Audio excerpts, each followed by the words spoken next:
4절을 보겠습니다. 나사로야 나오노라. 지난 시간에는 신앙생활을 하는 저와 여러분이 어떤 것을 우선해야 하는지 말씀드렸었는데, 하나님의 뜻을 모르고 착하고 선하게 살며 봉사와 헌신을 우선하는 것이 하나님을 기쁘게 해드리는 것이 아니라 마리아와 같이 하나님이 원하시는 것이 무엇인지 아는 것이 먼저라 말씀드렸습니다. 어린아이가 어머니의 품에 안겨 있으므로 건강한 모습으로 성장하는 것 같이 마리아는 예수님의 발치에 앉아 예수님이 가르쳐 주시는 복음의 말씀만 들었다는 것이며, 이로 인하여 마리아는 자신의 죽음의 길을 대신 걸어가시는 메시아임을 알고 자신의 죽음을 위하여 준비한 귀하고 귀한 향유를 예수님께 부어드리는 믿음의 용사가 된 것입니다. 그러나 마르다는 자신의 열심과 노력, 봉사와 헌신으로 하나님을 기쁘게 해드리려는 자로 예수님에 대하여 아는 지식이 없다는 것입니다. 이와 같이 교회의 우선순위가 무엇인지 마리아와 마르다의 모습을 통하여 잘 말씀해주고 있는 것입니다. 예수님이 죽은 나사로가 살리는 것처럼 마리아와 같은 믿음을 가진 자를 생명으로 부활케 하실 것을 말씀해주고 있는 문맥입니다. 그럼 예수님이 죽은 나사로를 어떻게 살리시는지 본문 33절에서 35절을 보겠습니다. 요한복음 11장 33절, 예수께서 그가 우는 것과 또 함께 온 유대인들이 우는 것을 보시고 심령에 위통이 여기고 불쌍히 여기사 이르시되 그를 어디 두었느냐 이르되 주여 와서 보옵소서 하니 예수께서 눈물을 흘리시더라. 예수님이 마리아와 마르다의 그리고 유대인들이 우는 모습을 보시고 심령에 비통이 여기셨다는 것입니다. 여기서 비통이 여기고는 엠브리오 마오마이라는 헬라어로 화가 나서 분개한 모습을 말합니다. 예수님이 화가 나서 분개하시는 모습은 자신의 백성을 지옥불로 끌고 가는 사탄의 모습을 보고 매우 화가 나신 모습을 말합니다. 그래서 예수님은 눈물을 흘리셨다는 것으로 자신의 양들을 사랑하사 양들의 생명을 살리시려고 십자가로 향하시는 선한 목자의 모습을 말씀하고 있는 것입니다. 사도 바울은 로마서 5장 15절에 이렇게 말합니다. 로마서 5장 12절, 아담과 그리스도 그러므로 한 사람으로 말미암아 죄가 세상에 들어오고 죄로 말미암아 사망이 들어왔나니 이와 같이 모든 사람이 죄를 지었으므로 사망이 모든 사람에게 이르렀느니라. 아담 한 사람의 타락으로 말미암아 그의 후손인 모든 인류가 죄를 범한 자가 되어 지옥불에 들어가는 사망에 이르렀다는 것입니다.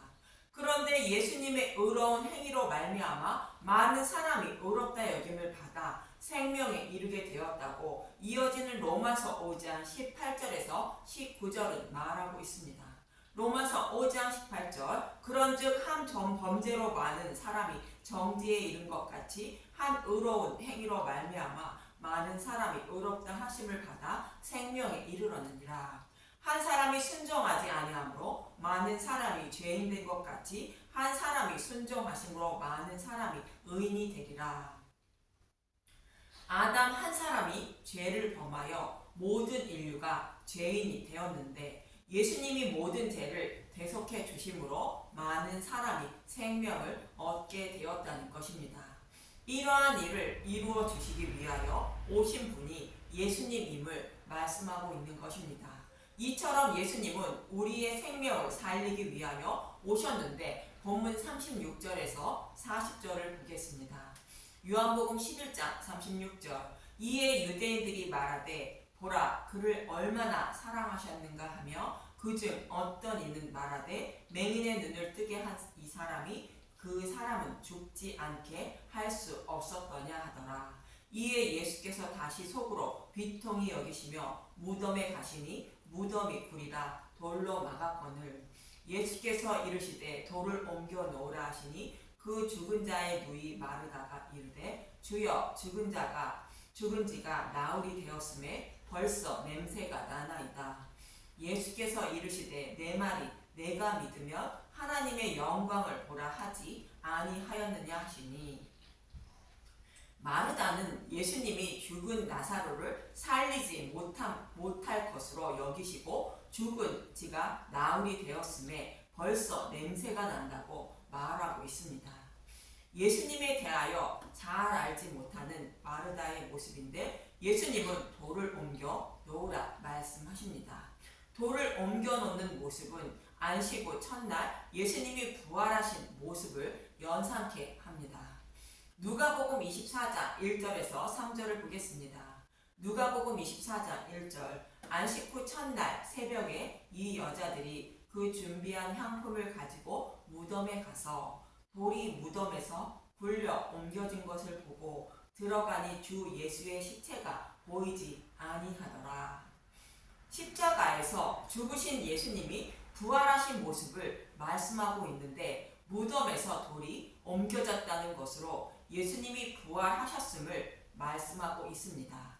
무덤을 막고 있던 돌이 옮겨짐으로 예수님이 부활하신 것처럼 죽은 나사로도 살아날 수 있다고 돌을 옮겨 놓으라 말씀하시는 것입니다. 이 말씀과 동일한 의미로 창세기 셋째 날은 말씀하고 있는데, 창세기 1장 9절에서 10절만 보겠습니다. 창세기 1장 9절. 하나님이 이르시되 천하의 물이 한 곳으로 모이고 묻이 드러나니라 하시니 그대로 되니라. 하나님이 묻을 땅이라 부르시고 모인 물을 바다라 부르시니 하나님이 보시기에 좋았더라. 온통 물로 덮여 있는 것을 물과 묻으로 분리하시는 모습입니다.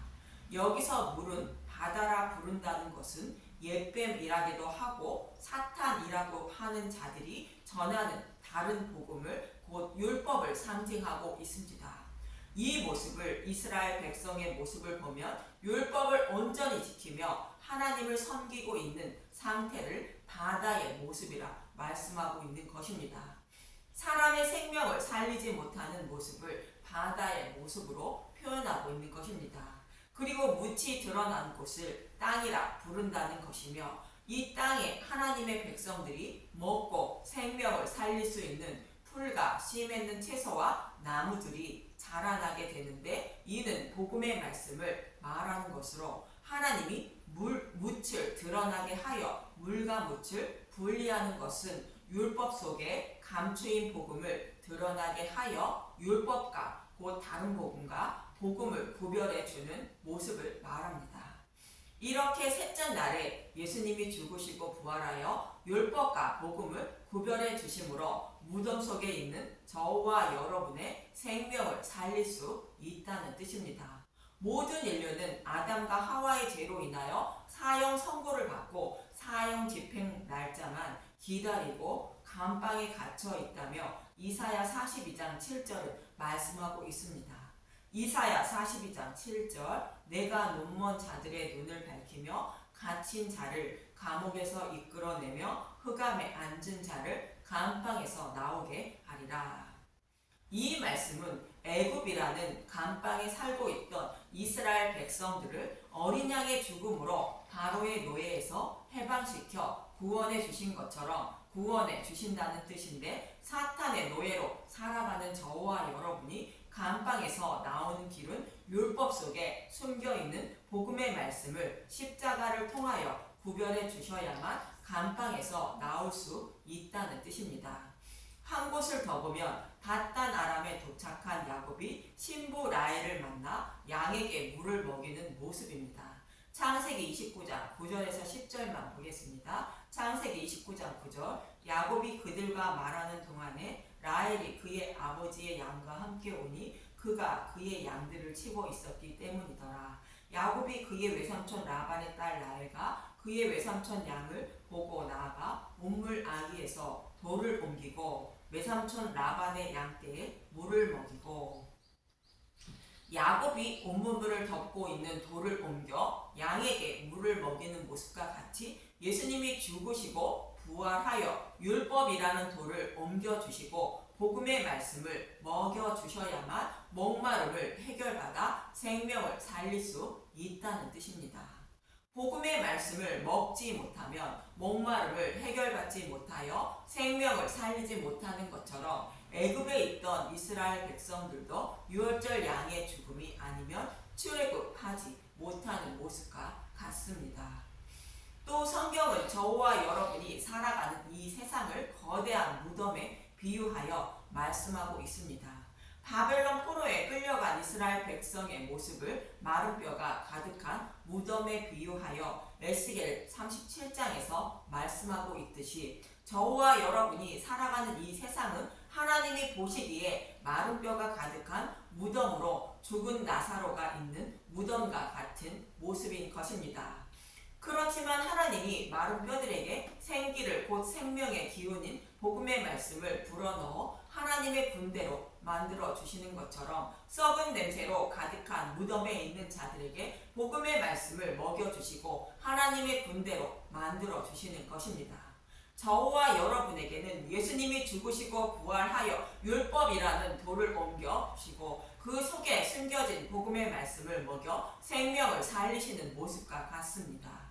그래서 예수님은 돌을 옮겨 놓으라 말씀하신 것인데 본문 41절에서 42절을 보겠습니다. 요한복음 11장 41절 돌을 옮겨 놓으니 예수께서 눈을 들어 우러러 보시고 이르시되 아버지여 내 말을 들으신 것을 감사하나이다. 항상 내 말을 들으실 줄을 내가 알았나이다. 그러나 이 말씀 하옵는 것은 둘러서 무리를 위함이니 곧 아버지께서 나를 보내신 것을 그들로 믿게 하려 함이니이다.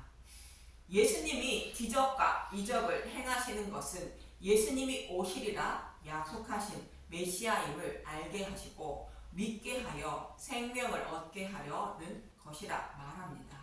사도 요한이 요한복음을 기록한 목적은 요한복음 20장 30절에서 31절에 이렇게 말하고 있습니다. 요한복음 20장 30절 이 책을 기록한 목적 예수께서 제자들 앞에서 이 책에 기록되지 아니한 다른 표적도 많이 행하였으나 오직 이것을 기록한 것은 너희로 예수께서 하나님의 아들 그리스도이심을 믿게 하려 함이요 또 너희로 믿고 그 이름을 힘입어 생명을 얻게 하려 함이니라. 예수님이 행하시는 표적을 보고 예수님을 믿게 하여 생명을 얻게 하시려고 요한복음을 기록했다고 말합니다. 이렇게 예수님의 죽으심과 부활로 돌을 옮겨 놓으신 예수님은 죽은 나사로를 부르시게 됩니다. 본문 43절을 보겠습니다. 요한복음 11장 43절 이 말씀을 하시고 큰 소리로 나사로야 나오라 부르시니 무덤에 있는 죽은 나사로를 불러내는 장면인데 이 모습은 무덤에 곧 감방에 있는 저와 여러분을 선한 목자이신 예수님이 불러내시는 모습을 말하고 있습니다. 예수님은 요한복음 10장 3절에서 4절에 이렇게 말씀하십니다. 요한복음 10장 3절 문지기는 그를 위하여 문을 열고 양은 그의 음성을 듣나니 그가 자기의 양의 이름을 각각 불러 인도하여 내느니라. 자기 양을 다 내어오는 후에 앞서가면 양들이 그의 음성을 아는 고로 따라오되 문지기는 그를 위하여 문을 연다는 것으로 나사로가 있는 무덤의 돌을 옮기는 모습과 같고 문을 여시고 자기의 양을 각각 불러낸다는 것인데 예수님도 죽은 나사로가 있는 무덤의 문을 열고 곧 돌을 옮기시고 나사로를 불러내는 것입니다. 그러자 나사로는 목자의 음성을 아는 고로 무덤이라는 우리에서 나오는 것입니다. 믿음의 조상 아브라함도 부르심을 듣고 갈 바를 알지 못하고 따랐다고 말합니다.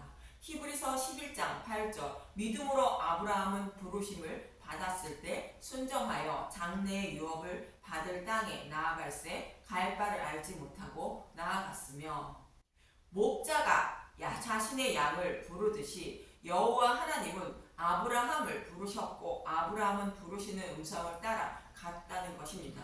사도 바울도 로마서 1장 6절에 이렇게 말합니다.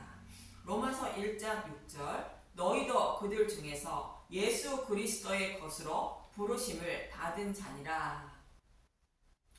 저와 여러분도 예수님이 신부이므로 아브라함처럼 부르심을 받은 자라는 것입니다. 저와 여러분은 복음의 말씀을 전해 듣고 갈 바를 알지 못하고 말씀을 따라가고 있는 것이며, 결국 신랑이신 예수님은 복음의 말씀을 듣고 믿게 하여 사망에서 생명으로 옮겨주시는 것입니다. 어떻게 생명으로 옮겨주시는지 본문 44절을 보겠습니다. 요한복음 11장 44절, 죽은 자가 수족을 배로 동인 채로 나오는데 그 얼굴은 수건에 쌓였더라. 예수께서 이르시되 풀어놓아 다니게 하라 하시니라. 죽은 자라는 것은 감방에 있는 모든 인류의 모습을 말하는 것으로, 사탄에게 수적을 결박당한 상태로 아무 저항도 하지 못하고 지옥불로 끌려가고 있는 모습을 말하고 있습니다. 그런 나사로가 곧 저와 여러분이 예수님의 부르심을 받고 무덤에서 나오는 모습이며, 대신 예수님이 결박당하시고 십자가에서 심판을 받게 되는 것입니다. 그런데 그의 얼굴은 수건으로 쌓였다고 말합니다. 이 모습 역시 자신이 가고 있는 길이 어디인지도 모르고 살아가고 있는 상태를 말하는 것으로, 복음을 알지 못하여 심판을 받아 지옥불로 가고 있다는 것도 모르고 살아가는 모습을 말합니다. 이런 나사로를 풀어 놓아 다니게 하라는 것은 복음의 말씀을 전해주어 구원과 심판이 있음을 알게 하고, 심판받아 마땅한 자를 대신하여 예수님이 심판을 받으시고 생명을 얻게 하셨음을 알게 하라는 뜻입니다. 이 말씀을 쉽게 표현하고 있는 것이 마른 뼈를 살아나게 하는 에스겔서 37장의 말씀과 같은 의미입니다. 에스겔서 37장 9절, 또 내게 이르시되 인자야 너는 생기를 향하여 대언하라. 생기에게 대언하여 이르기를 주 여호와께서 이같이 말씀하시기를 생기야 사방에서부터 와서 이 죽음을 당한 자에게 불어서 살아나게 하라 하셨다 하라. 이에 내가 명령대로 대언하였더니 생기가 그들에게 들어가매 그들이 곧 살아나서 일어나 서는데 극히 큰 군대더라. 생명이 없는 죽임을 당한 자들과 같은 자들에게 생명의 기운인 생기 복음의 말씀을 전해 살아나게 하라는 것입니다. 이 말씀이 풀어놓아 다니게 하라는 말씀인 것입니다. 이처럼 죽은 나사로를 살리시는 말씀을 통하여 이미 사형 선고를 받아 간병에 갇혀 있고 또 죽은 사람과 같은 저와 여러분의 생명을 살리시기 위하여 예수님이 대신 결박당해 심판을 받으시고 우리의 생명을 살리셨다는 것을 알고 깨달아 믿게 하려고 죽은 나사로를 살리는 표적을 행하시는 것입니다.